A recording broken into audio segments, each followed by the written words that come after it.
Chasing the Moon, the Crescent City Connection, is made possible by WGBH. 30 seconds and counting. 25 seconds. 20 seconds and counting. 10, 9.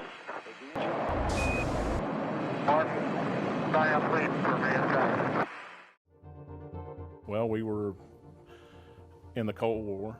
The Russians were going to the moon. We, as President Kennedy said, we wanted to go to the moon because it's hard. It was an exciting time. It was a very exciting time. People worked around the clock when they had to. Nobody cared. All they could remember is that we want to beat the Russians. We want to be the first man on the moon. The space race was on.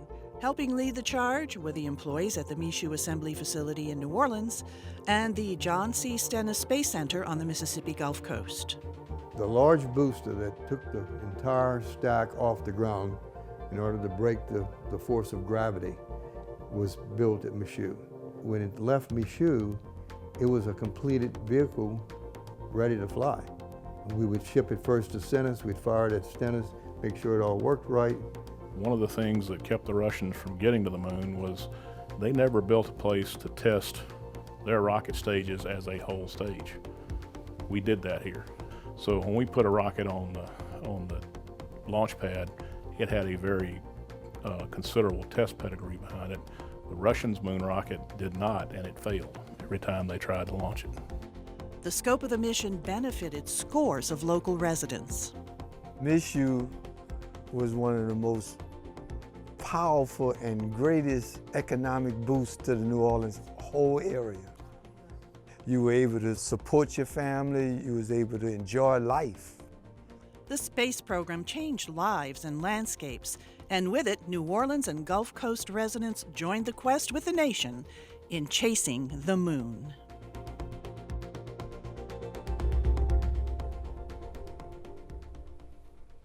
Hello and welcome to the WYES Charlie and Jeanette Kornman Performance Studio and Chasing the Moon, the Crescent City Connection. I'm Marcia Kavanaugh. Joining me is our studio audience, many of whom either worked on the space program locally or they still do.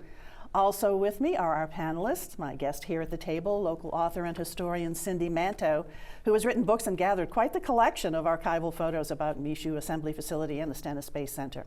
Dr. Mackie, Executive Director of STEM NOLA, which is helping to nurture the next generation of scientists and engineers with STEM NOLA Saturdays and other programs.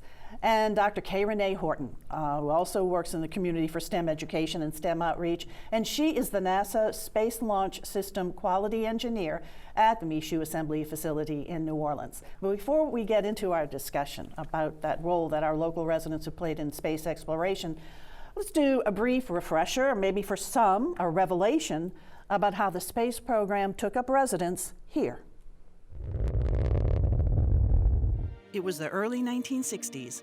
President John F. Kennedy informed the National Aeronautics and Space Administration, NASA, that the U.S. would put a man on the moon by the end of the decade. But facilities were needed to meet the needs of space exploration. 2 sites were selected in South Louisiana and Mississippi, which became part of what was known as the Space Crescent. Space Crescent often has to do with the geographic area here on the Gulf Coast, which has been just a plethora of work over the years for the testing of rockets in Mississippi, the integration and manufacture of rockets here in New Orleans, and then of course around into Florida, the launch pad for our national space program. The Rocket Assembly Facility was established at Michoud, on a site in eastern New Orleans named after one of its earliest owners, Antoine Michoud. As the U.S. readied for World War II, a portion of the land was acquired by the U.S. government. Higgins Industries built aircraft in the huge buildings constructed on the site. After the war, it saw various uses, but with the advent of the space race, and after heavy lobbying by then New Orleans Mayor Victor Skiro, the site, with its access to waterways and 43 acres under one climate-controlled roof, was taken over by NASA. First called Michoud Operations, it soon became the Michoud Assembly Facility, where rockets would be built. But the rockets would need to be tested somewhere. The site would need to be isolated, accessible to waterways and roads, have a suitable climate, and be close to Michoud. A location along the Pearl River in southwestern Mississippi was selected. About 700 families were relocated so that the Mississippi testing facility could move into the 116,000-acre site, enough to absorb noise and vibration. It would come to be called the John C. Stennis Space Center, named after a powerful U.S. senator. With that, both Louisiana and Mississippi would occupy spots on the Space Crescent, and their residents would be given the opportunity to be part of an out-of-this-world pioneering effort that continues to this day. And Cindy, I'm going to start the talking with you because as we just saw, Michoud and Stennis, real important parts of our space program, and there are other facilities too, of course. So just quickly, can you describe what the other ones are and where they the other facilities, beginning with Marshall Space Flight Center in Huntsville, Alabama. Michoud reports to Marshall. Stennis Space Center now is a center. It originally reported to Marshall. NASA needed a launch facility, Cape Canaveral, a manned spaceflight laboratory, Johnson Space Center. All right, and Johnson Space Center is where the astronauts actually do most of their training, Yes. from what I understand. Yes. So it used to be called the Space Crescent in those earlier days. Yes. It's not so much now, but we have all of these different facilities engaged in the space program and other things happening around the country too. But let's talk now, since this is our home area of Stennis and Michoud. Michoud, as you know, I backgrounded, and you certainly backgrounded a lot in your books, which Michoud Assembly Facility and the Stennis Space Center.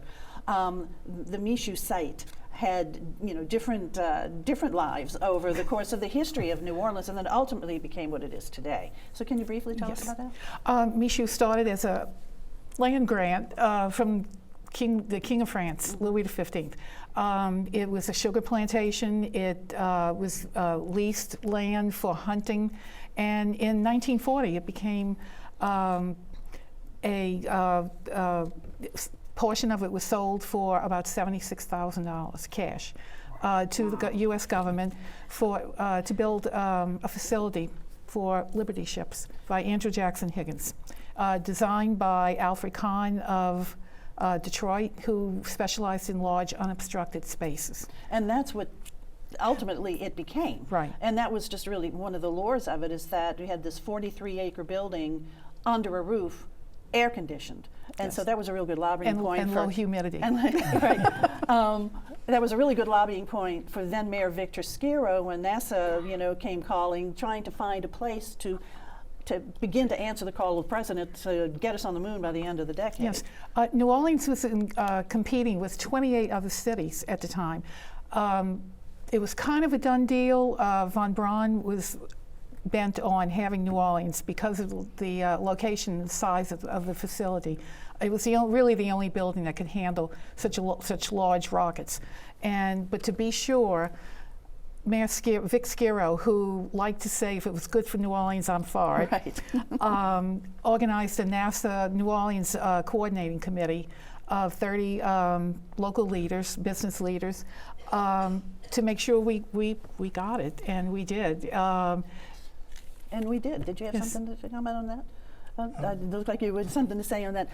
Indeed, we did it, but I wanted to get Renee in here just quickly, because you're there right now and you're seeing what's going on with Michoud, so over at the facility. And so that area does have a lot going on, not just with NASA, but there are other businesses and things going on over there at the Michoud site. We do. We have NCAM, which is there, which is dealing with LSU, and so they're there. They're actually training on the welding facilities as well. We have BK Machinery that's actually in there. Vivace actually shares that space with us as well. And then, of course, Lockheed Martin and Boeing in there as the biggest tenants. And so that's one other thing that I wanted you to mention, Yes. Cindy, is that we hear about Lockheed Martin, we heard about Martin Marietta, and Boeing, Chrysler. So there have been different industries that have worked on the program there at Michoud. Yes. Chrysler had a presence during the Korean War, building V-12 tank engines. When NASA took over Michoud, they came back and built the S-1s. S-1 rockets. Boeing built the S-1Cs. Martin Marietta later became Lockheed Martin, built the external tank for the shuttle. So all of the work that was done over there ultimately built these boosters that helped get us ultimately first to the moon. So the Michoud Assembly Facility continues to be a big part of the nation's space program. We recently spoke to NASA's resident manager at Michoud and also to an engineer who started his career there when the Apollo program was in its infancy. Within the first few years, once NASA was established, Dr. Wernher von Braun came down to New Orleans area and commissioned the Michoud Assembly Facility to help in the manufacture of the huge tankage that would be part of ultimately the Apollo program. That was in 1961. Subsequently, it's been part of all the major space programs from that time forward. Originally, it was called Michoud Operations, but as it was clear that the magnitude of the effort that would be going on here would be making massive rocket pieces that ultimately would have to be barged to the launch pad, unable to go even over the road system. It was clear that this was going to be an assembly factory with parts coming from all over the country from hundreds and hundreds of different vendors and subcontractors. When I arrived at Michoud, what it looked like. It was an abandoned factory. They had built parts for tank engines for the Korean War. One of the reasons the factory was chosen is it has 40-foot truss height, so you can build something very big in it. And the other reason was, of course, the port that we had where you could ship something any size just about anywhere in the world. So you had this gigantic factory, 40-foot high, completely clear. It was just gigantic when you looked at it. I can still remember the first day I traveled out to New Orleans East, and it was nothing there. I mean, it was a chef highway that just went through essentially a wilderness. The Michoud plant fundamentally only had the main building and a couple of office buildings. Parking lots were shell, like the shells that they used to have back in the day that they would dredge out of Lake Pontchartrain. The fence was made out of cross ties from a railroad with fencing around it. It was really not anything to look at, you know. So from that time forward, we've been making first stage boosters for the early Apollo, the space shuttle era, and looking forward, the Space Launch System first stage booster called the core stage. Michoud Assembly Facility is on the east end of New Orleans, and we are fortunate to be part of the industrial canal system that enables these huge spacecraft to be barged down through the canal system and ultimately out into the Gulf of Mexico. The barges we use have been massive. The booster is the largest, often the backbone of the rocket, whose function is to have a heavy thrust that gets this payload, whether it's astronauts or other types of cargo, for instance, the space station components, or the Hubble Space Telescope, those kinds of things, through the heavy air and then up into low Earth orbit.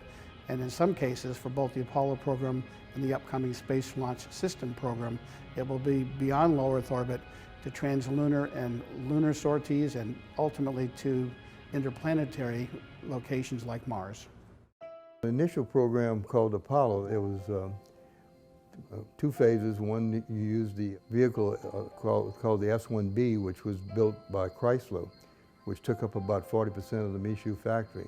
And then you had the S-1C that was built by Boeing, which took up the other 60%.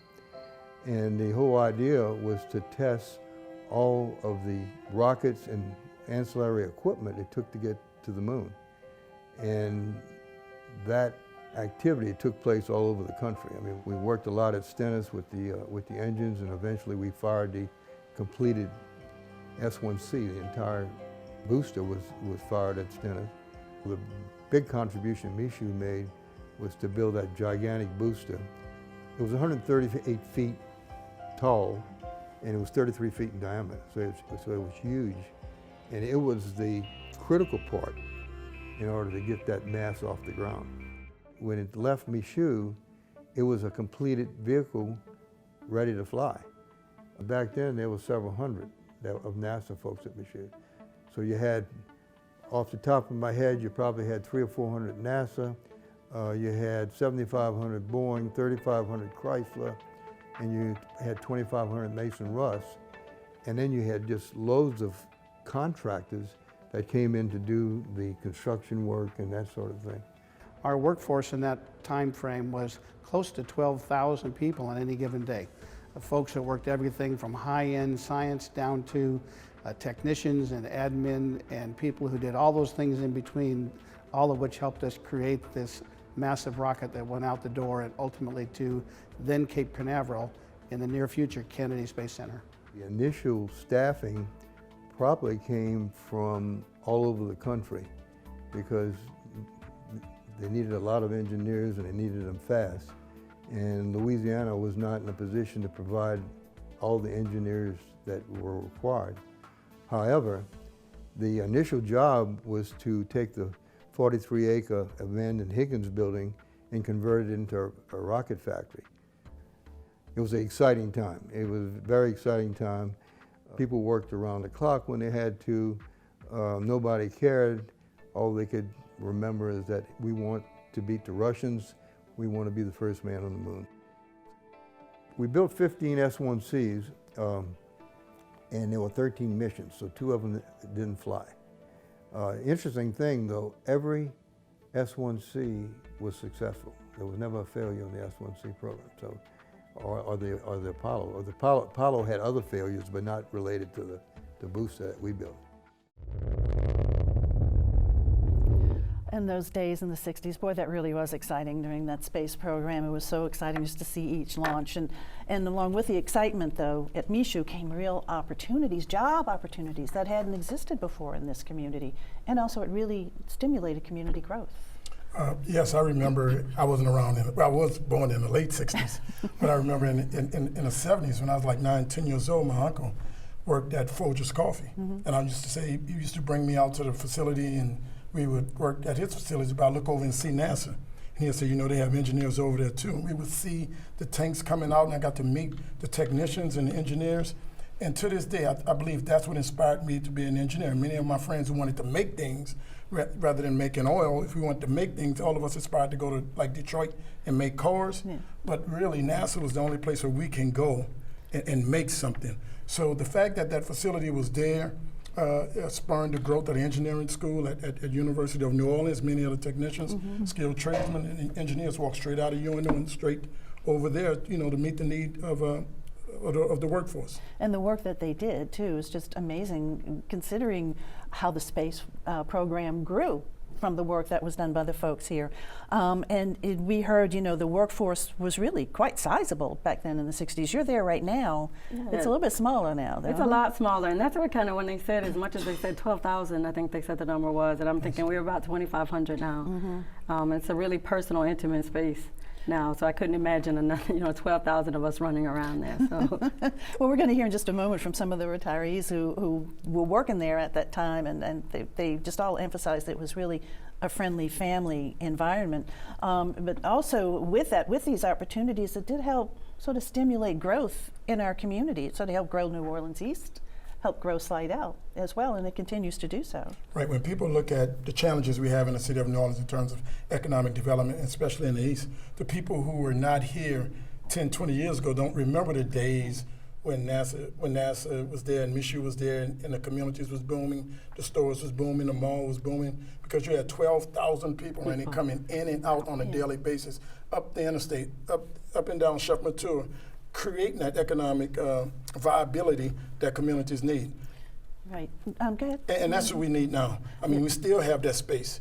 You know, we still need to work hard to bring other industries there now to do the work. The challenge that we have now, though, like Renee said, she remembered when we talked about 12,000 workers, she says 2,500 now. With automation, you don't need as many workers. So now we need more companies doing more things that they can collaborate such that we can have more workers move into the area to get the economic viability that we need in Eastern New Orleans. And we're going to be talking a little bit more about how we need to nurture and grow those workers too, and I know that you're really involved with that. And something personal to you, I mean, Randy Tassan noted that, you know, we needed to bring people in to take the jobs, because we just didn't have enough people in New Orleans to take those jobs, including from around the world. And your husband kind of came into Yes, that. he did. He did not even attend his graduation, his college graduation. He came down for the job. Yes, he's from Italy. And over the years, we've had people from Scotland, England, India, everywhere. So Apollo really worked for you. Yeah. Definitely did. Okay, well, many New Orleans families found new job opportunities when Michoud Operations began building their workforce.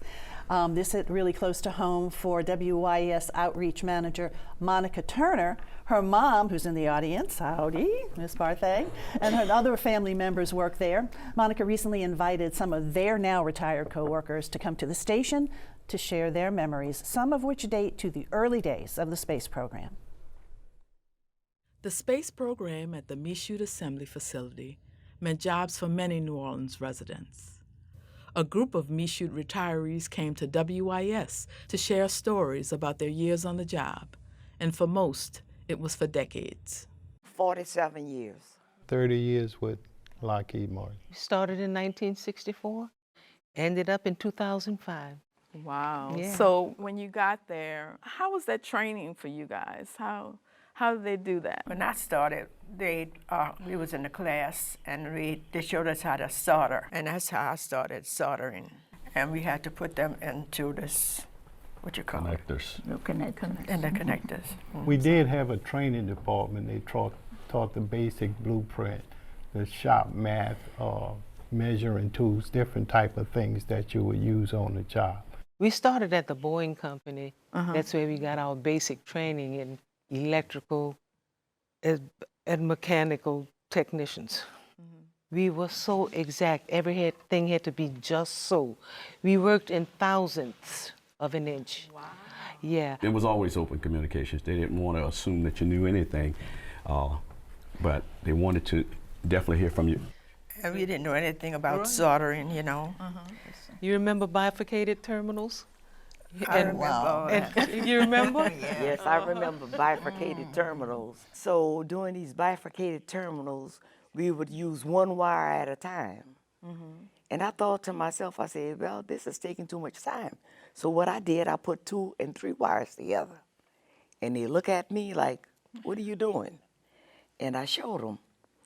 And a year or so after that, they paid me for the suggestion that I turned in. That you would use more than one. Exactly, exactly.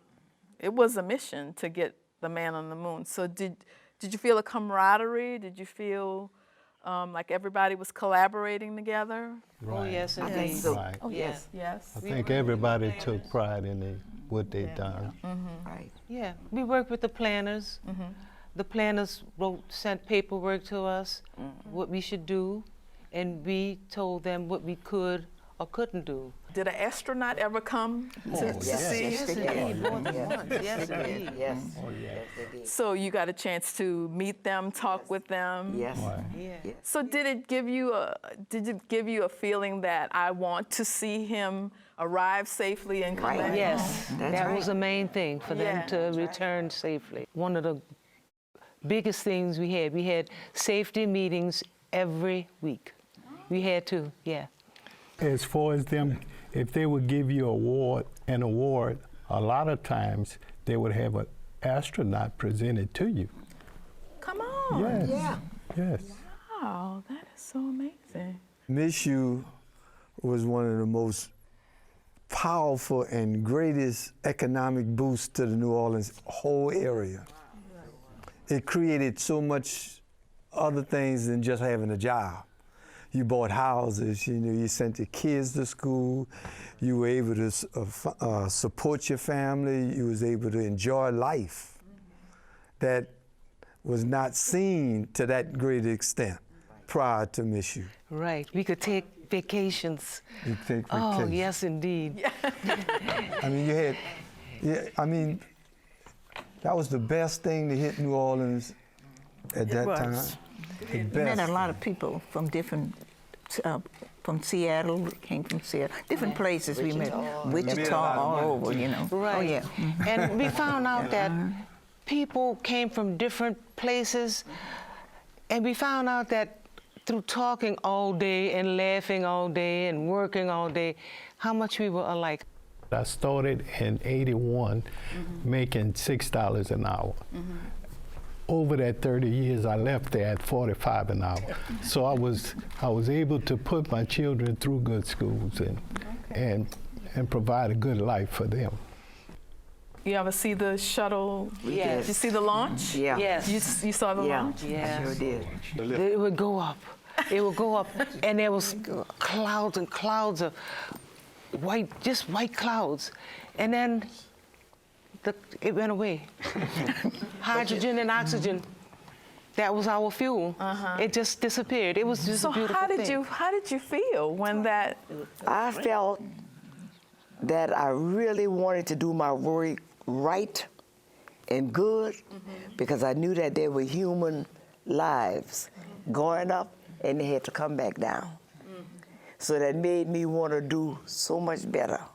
Always exciting because we, in the different shops around the plant, we stopped what we were doing, went to the monitors that were in different shops, and you witnessed the flight. And with that came a fullness, you know, it felt like, man, hey, I made a contribution to that, and it was successful. Yes. And at the launch itself, when you witness it, you feel it. It's a loud rumble. It's like it's rumbling inside of you when it's taking off, and you actually feel it. But with those feelings of pride, there also came the sorrow of the shuttle disasters. The first was the Challenger. We were watching a launch. If I'm not mistaken, it was January 28th. And it went off so beautifully as usual. And our supervisor walked off. He said, we did it again. And everybody was saying, yeah, and all of a sudden, something went wrong. Yep. The thing did like this. Hey, wait a minute, that doesn't look right. The thing usually just goes straight up. That was a different thing. We watched television all day. When I went home, I was watching television all day. What happened? What happened? It was awful, awful. As good as it felt, is how bad it felt when it failed. Yeah. That failure that took place was the O-ring. It subsequently, the first failure. But that second failure of the Columbia, where the astronauts were flying back in, and it blew up over Texas and scattered debris over Louisiana. Because of the stringent documentation we have of stamping every aspect of the work, they were able to backtrack and determine who applied that foam to the tank that blew off and struck the shuttle. That really sent us into looking deep into ourselves and say, we got to do everything right. That took us close to 2 years before we can get another launch off. But we paid more attention to detail than ever before. Every detail was critical. I love what I did. I really, really loved it. And I would advise anybody now, if you are going to do any kind of work, I don't care what it is, do it to the best of your knowledge. Just don't hurry up and throw something together. People's lives depend on these things. You know, and I wouldn't want to fly in anything that somebody didn't do right. No way. The world should be thanking you, because I can't even imagine without email or a laptop. I can't imagine you guys doing that without all the things we have today to get the job done. So thank you very much, and I know the world appreciates what you did. Oh, thank you. We appreciate them letting us do it. I enjoyed this. And we all certainly echo what Monica said there. Thank you for all of your work. I know you were delighted to see the harness ladies as you come. I was like, you know, when you're in the factory, you hear all the stories that actually go around. And one of the stories, no matter what, when we started having wire harness problems, was they would say, okay, well, we just need to get our wire harness ladies back, right? And I kept saying, what? And they's like, well, there was a group of ladies who set up in the mezzanine and actually put the wire harnesses together, and you didn't do anything to those wire harnesses without consulting them. And so, you know, to hear to say that the world need to thank them, we do need to thank them, because that was it is so important that that is actually done right. And so to hear that that group of ladies did that, And to hear them say they do it with so much pride, I'm sitting here with goosebumps because I resonate with that. You know, it's you do your job with pride, you love what you do, but the idea that they were doing that way before computers, way before technology, way before any of that, so to hear we can't do it now, I'm always blown away, because the wire harness ladies always found a way to get it done. So it was just amazing being able to run into them. I can't wait to get back in the factory and be like, I ran into the wire harness ladies today. Thanks, they're here. They're here in our audience today. So you see, you guys really did blaze a trail, a trail that continues. Yes, indeed. And you know, we did hear, and Richard talked about the space shuttle disasters in the Columbia, which did have a bearing on the work that had been done at Michoud. Stopped for about 2 years or so, and the focus was on, let's get this right. Cindy, your husband, Fulvio, who's in our audience right now, too, is an engineer who worked on that. Welcome, Fulvio. Can you sort of explain how did you all feel and what were you all determined to do? Of course, you know, when we heard about the accident, you know, we were totally shocked. We actually had seen the movies and the photographs the day after the launch, that a piece of foam coming from the bipod area had struck the left wing of the Columbia, the leading edge of the Columbia ship. So we started right away to actually meet, and before they returned to the launch site, to come up with a solution to actually remedy the problem. We were also struck by the fact that the program management at NASA declined to actually inspect the vehicle, because we were all expecting, that we would find out what kind of damage we got to the wing leading edge, so we could, do something like Apollo 13, go into the panic mode and actually help them out. But that was declined. So we didn't know until actually the return to flight, return to Earth, that the shuttle had disintegrated.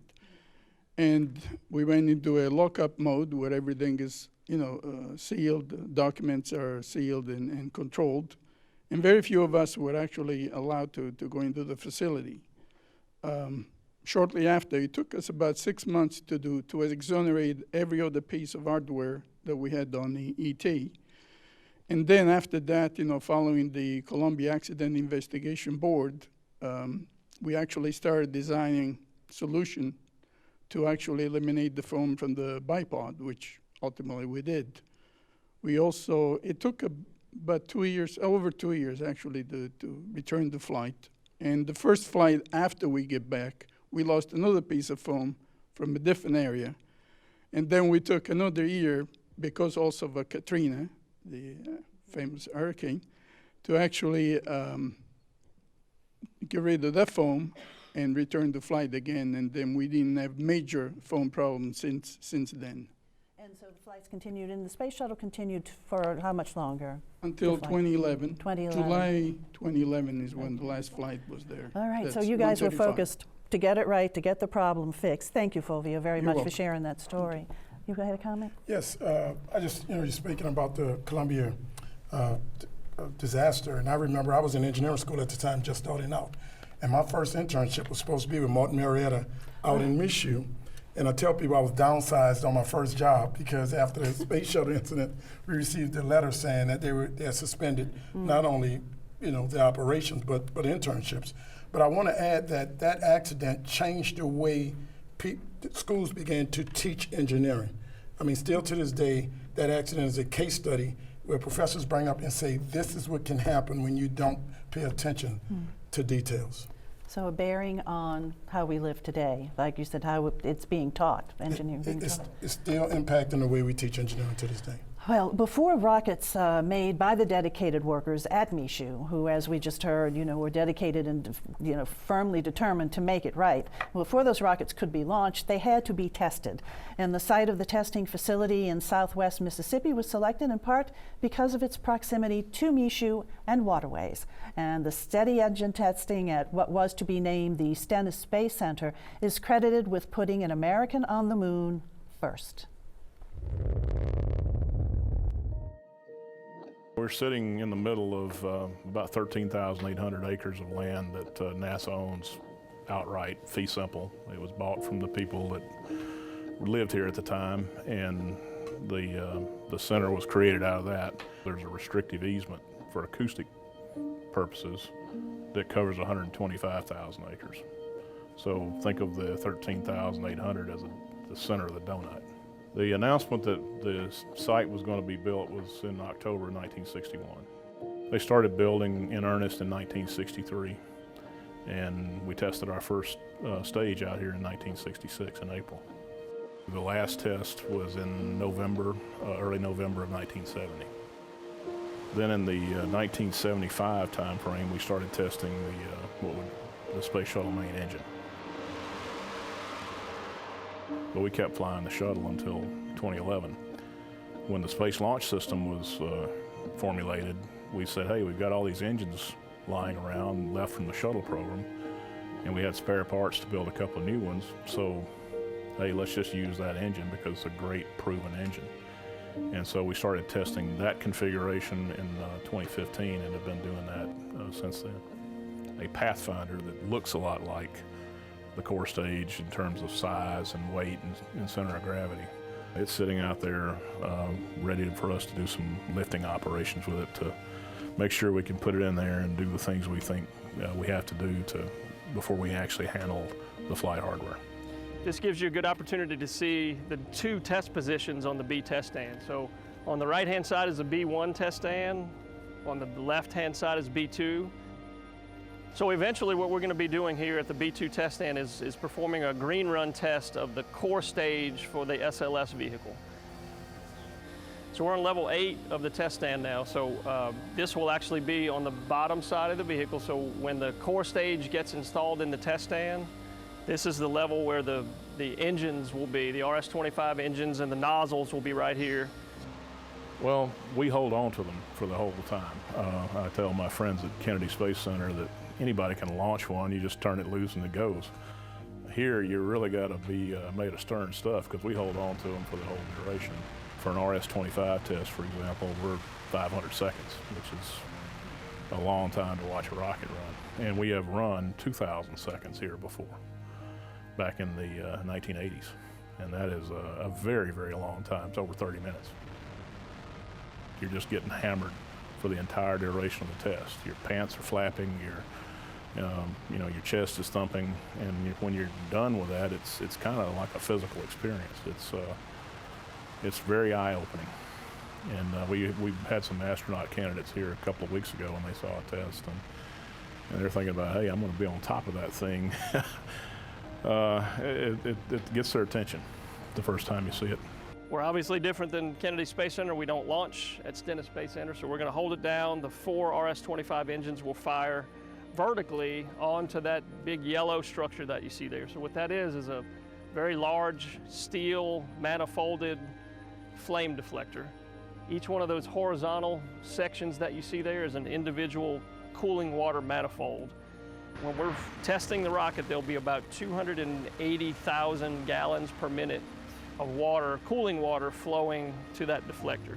And so when the rocket exhaust hits the water, it turns to steam. So a lot of what you see going up in the air will be the steam combined with the rocket exhaust or the flame from the engines. Again, this was all designed and built back in the 60s to resist the thrust load from the Saturn first stage, which was 7.5 million pounds of thrust.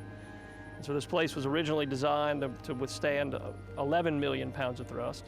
The core stage will only produce about 2 million pounds of thrust, considerably less than what we did back in the day.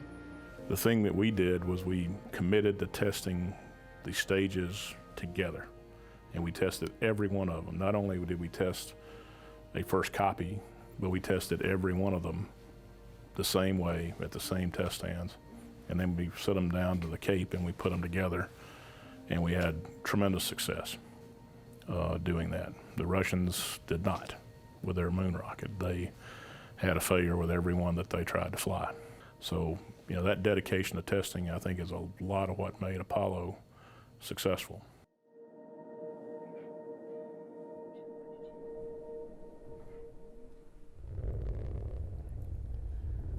And I got to tell you, it was exciting going there to Stennis and being able to get onto the stands thanks to Valerie over there at Stennis and Ryan, who gave us a great tour. Have any of you all been there for a test? Have you? Yes. Well, we're going to find out what it feels like right now. We're going to find out right now from Maury Vander, and you, as I understand, are the one who sits there in the control center and pushes the button to get it to go. Yes. And You what? know, I get to be the guy that makes the ground shake and the and the smoke fly and the water and the rain fall. So it's a pretty cool job. Yeah, it's a pretty cool job. So tell us, what does it feel like when you're about to push that button and realize all of that energy and power is going to be released?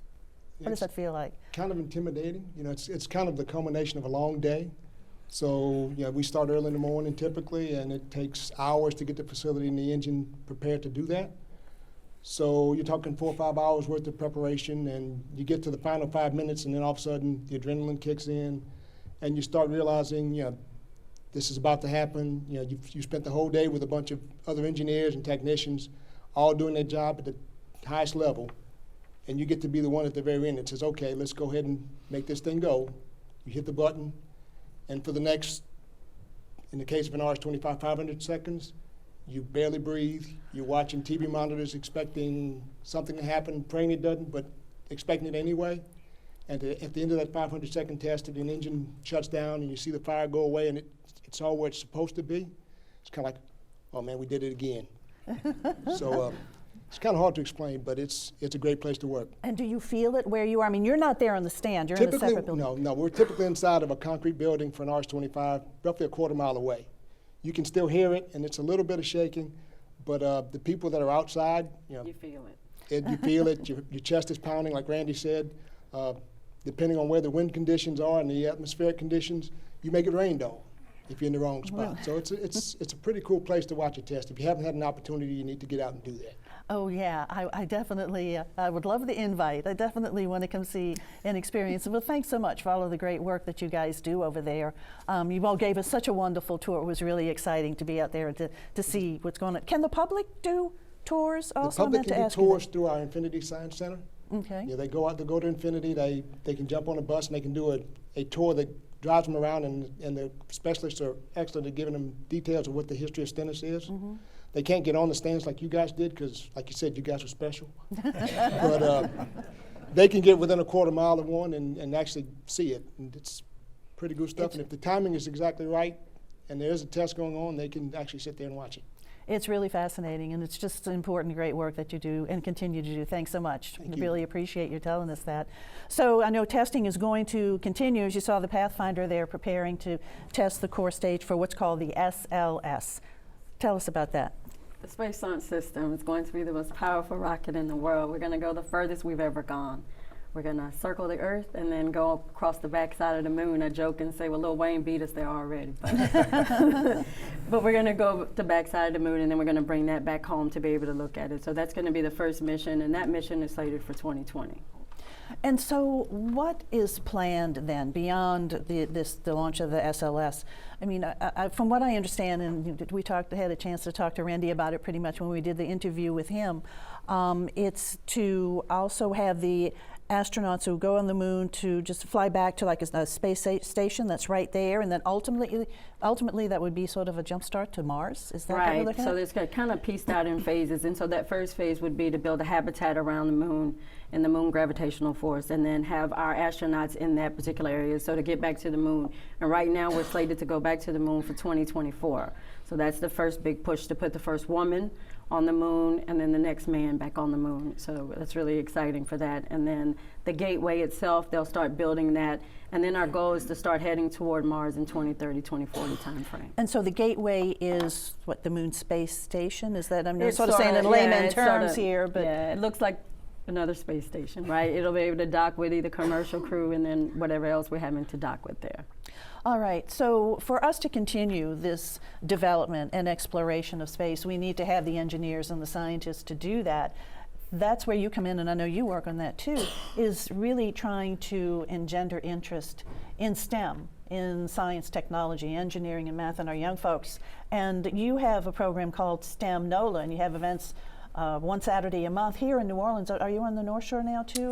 We are pretty much across the state now. Are you now? Yes, that's we great. founded STEM NOLA over 5 years ago to expose, inspire, engage communities in hands-on STEM. In the last 5 years, we've engaged over 35,000 kids. Wow, that's Our amazing. kids have to be exposed before they can even dream about what's possible. The beautiful part about the Apollo and what Kennedy did was that he gave the nation an aspiration of something to shoot for. He said, in 10 years, we're going to put a man on the moon. What are we inspiring our kids to do now? And the goal for us is to make sure, we live in a country that makes sure that every kid touches a football or basketball before kindergarten. My vision is to make sure that every kid touches STEM Like before they go to rockets. Let's take some kindergarten. pictures right now. Yes. I mean, let's take a look at some pictures of one of the STEM NOLA events. I think it might have been Rocket Day. We see kids with a lot of rockets there. Yes, as a matter of fact, every year we have a big Rocket Day on July 13th this year, presented by Boeing. We're going to have a Rocket Day in partnership with City Park, where we have nearly 200 kids shooting rockets. Our first Rocket Day in 2013, we actually brought an astronaut down, Dr. Jeanette Epps.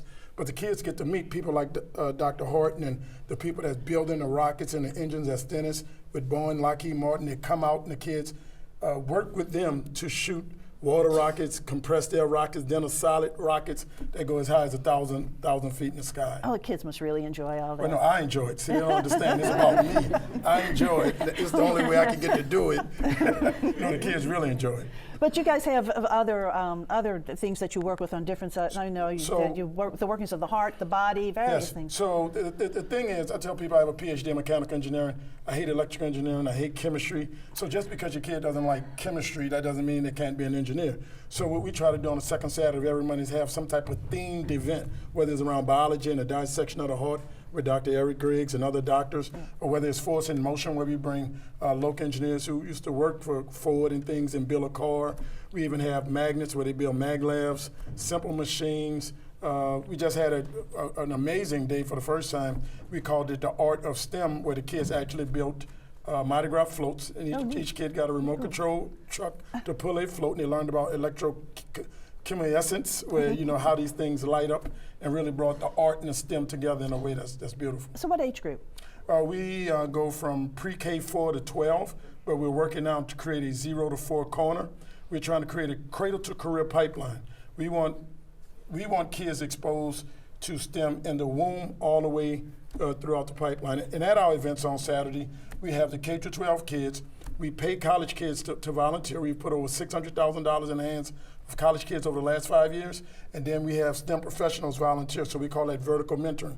So at any given time, we have nearly 400 people in a gym, and they're experiencing the whole possibility of whether it's being a college student or whether it's being a professional. So you really help grow in those workers of the workforce of Michoud and Stennis for the future then. Well, we want our kids, especially in New Orleans and especially in Louisiana, to know that they can dream, but they also can come home and help to create the next economy for their city and their state. Because it does exist here. I mean, it exists. A lot of folks in this region they're just not aware of the fact of the role that you guys have played, that Stennis and Michoud have played in the space program, on the space program, and it continues. And that's why we're having a Rocket Day, so stories like the Apollo can be told. So individuals like the retirees can come out and tell their stories. So kids can touch them and feel them and know what's possible and know that they can do it too. And we have some young folks in our audience right now who are really very interested in science and plan to be working in the world of space. First, let's go to Abby Tassin. And Abby, you sort of have it in your blood. You're sitting next to your grandfather, who we've heard from, and your dad also is working over at Michoud. So I could sort of see where you grew interested in it. What do you plan to do?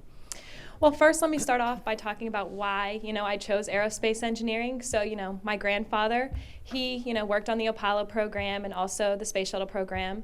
My dad also worked on the space shuttle program and is now working on the Orion program. And so I grew up, going to the Michoud facility for space days, seeing all the things be built, and I thought it was just so cool. But it wasn't until my dad took me to a space shuttle launch when I was 11 years old that I knew I wanted to be an aerospace engineer. And so that's your future, aerospace engineering. Yes, ma'am. And you're going to be a senior soon, right? Absolutely, yes, ma'am. So I'm currently at the University of Alabama studying aerospace engineering with minors in mechanical engineering and mathematics. And so I hope, I chose the University of Alabama because it did have aerospace engineering. Being a native from New Orleans, I was expected to go to LSU, but Unfortunately, when I was looking at colleges, I realized that no college in the state of Louisiana had aerospace engineering as a major. And so I was looking around and found the University of Alabama. It's still close to home, so that's why I chose it. Okay, do you want to be an astronaut, or you just want to work on I don't Earth? think I want to be an astronaut, but I definitely do want to continue to work on the space program. I'm currently an intern for Lockheed Martin at Michoud. I'm a stress analyst for the Orion program, so kind of get some hands-on experience, and it's a lot of fun. And I hope to continue to work on the space program when I graduate in 2020. Best of luck to you, Abby. Thank you. Yes, indeed. And I see proud Grandpa and Papa right there too, and Mama too. Thanks a lot, Abby. And standing next to you are also two folks who aspire to be involved in space. We have Brian and then Anala, and they have been involved in Dr. Mackie's STEM NOLA program. So Brian, what interests you in space? Are you interested in working in a job in dealing with space? I'm interested in going to be an astronaut when I grow up. An astronaut, so you do want to be an astronaut. That is just really exciting for you. And Anala, what about you? I also want to try and become an astronaut when I grow up because ever since I was little, like when I was about 3 years old, I was always interested in learning about the planets and things like that. Well, we wish you all the luck and continue with your education with that. I know Dr. Mackie, you're involved with Dr. Mackie's programs in STEM NOLA, so you'll get to learn a lot. And I know having Dr. Mackie behind you, he'll definitely push you far, huh? We're pushing. Well, good luck to it, and it's wonderful hearing from all of you guys. You are our future. Thanks so much. And I know, and quickly, we wanted to also mention, thanks guys, we wanted to mention that Nunez Community College has a program Yeah, there. so Nunez has recently started their Aerotech program, and it's a short program through a certificate program, but it's to help those who are interested to kind of get that training and go into it. And so we're looking at really being able to bring aerospace to the state, at least at one of the universities, because we can't have too many more of ours going to the University of Alabama. and if you would see Randy's house, he's definitely an LSU fan. It's all over. All right, well, right by the Louisiana-Mississippi border off I-10 is a place where kids of all ages can learn about space and planet Earth and the wonders of science. It's the Infinity Science Center, and let's take a tour.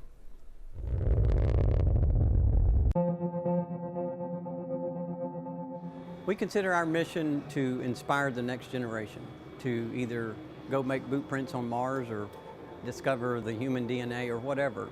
But our job is to inspire kids to do and be more than they thought they could. Our main galleries are divided into two categories, Earth and space. And so they learn about the processes that enable life on this planet and how to extrapolate how do we find life on other planets, how do we go there, how do we return safely. In the Earth Gallery, one of the things they can do is go on a simulated ride down through the water column in the Gulf of Mexico. It's called Deep Ocean Explorer. They start out on a mission to survey the biologics in the water, but a klaxon sounds, an emergency goes off, and there's a blowout preventer on the seafloor that needs to be addressed. So they dive down quickly, deploy ROVs, and then they have 4 minutes to solve the problem. We serve as an official visitor center for the NASA John C. Stennis Space Center, and the rockets you see behind me are models, 1/10 scale models of the ones that took us to the moon.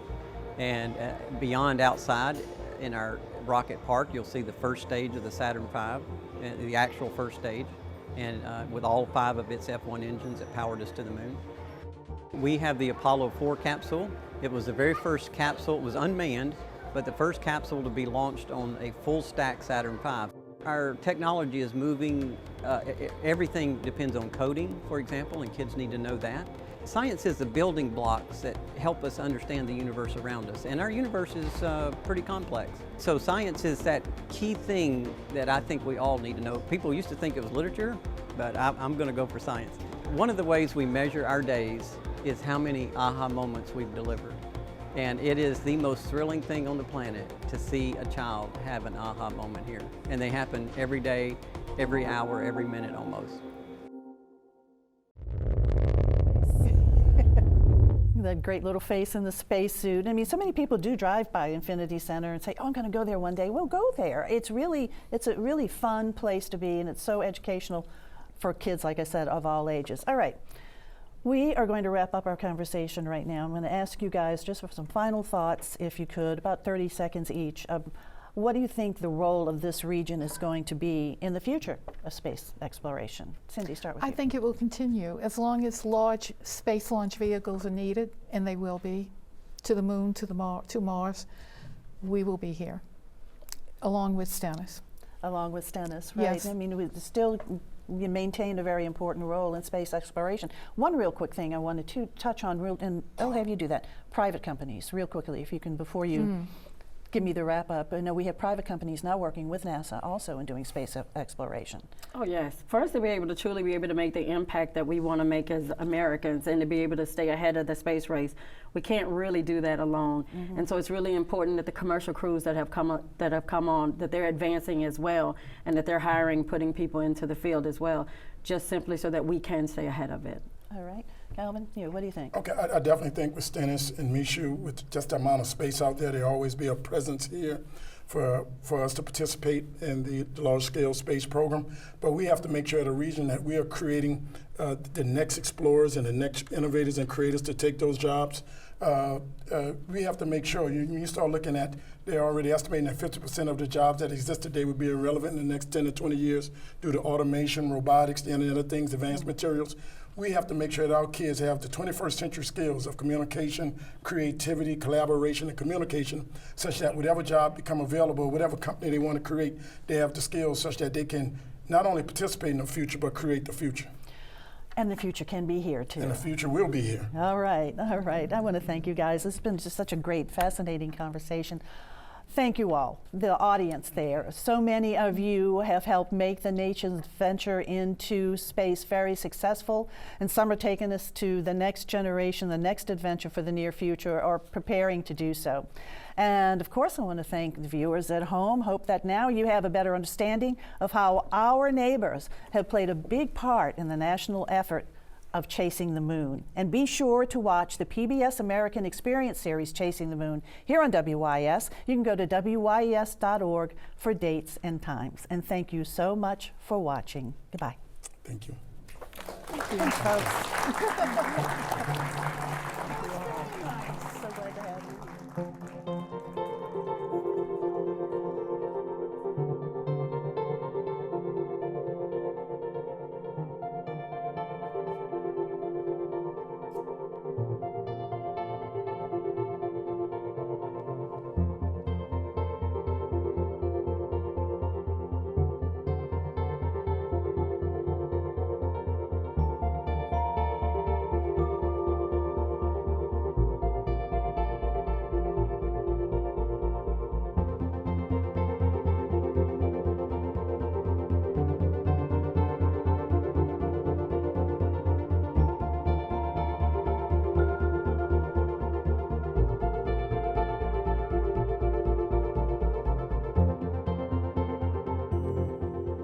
Chasing the Moon, the Crescent City Connection, is made possible by WGBH.